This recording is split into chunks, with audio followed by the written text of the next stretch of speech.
May 8, 1948. In a conversation with Mr. Dean Rusk this morning, May 8th, he indicated the following. 1. Considerable doubt as to the advantage of the British Neutral Authority Plan. He more or less characterized the British position as one of doing nothing between now and May 15th, when the mandate is surrendered. 2. He believes that sufficient votes are available in the General Assembly to approve a simplified trusteeship for Palestine if a truce is not obtained before the 15th.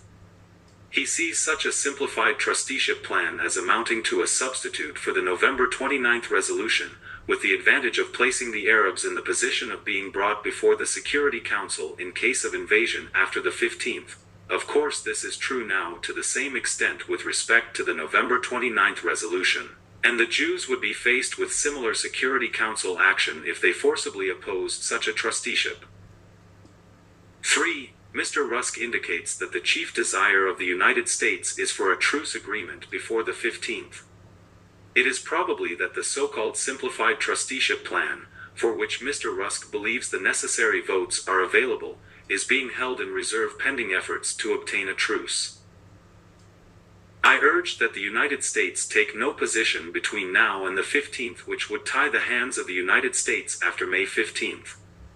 I pointed out the likelihood that the Jew and the Arab states would be proclaimed and the United States should then be in a position to deal with the result, and that a truce was just as likely to be feasible then as between now and the 15th. That there was strong indication of actual partition now, and we should be in a position to reconcile the two peoples under the actual situation without creating a United Nations legal substitute for partition, that there was just as much danger of continued conflict under such a substitute as under the existing resolution, and that when each had made proclamations there might be a better chance of conciliation. I said that if the United States were seeking an armed truce without a political truce there would be no difficulty. Mr. Rusk denied that there was actual partition along the lines of the November resolution, saying that the Jews were in control of only about 1/3 of the area of the Jewish state as described in the November resolution. He meant that Negev was not under their control and indicated the problem would be simpler if in November the delineation of the Jewish state had been different. The matter seems to me to sum up as follows. 1. The United States as represented in this conversation with Mr. Rusk prefers and thinks it can obtain a simplified trusteeship plan in preference to the British Neutral Authority Plan, unless the efforts of the United States for a truce succeed.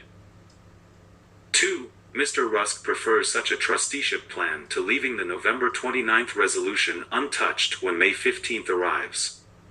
He does not see the British plan as seriously impairing the November 29th resolution. 3. The present principal effort of the United States is directed towards a truce, armed and also political, in the sense of excluding the proclamation of states.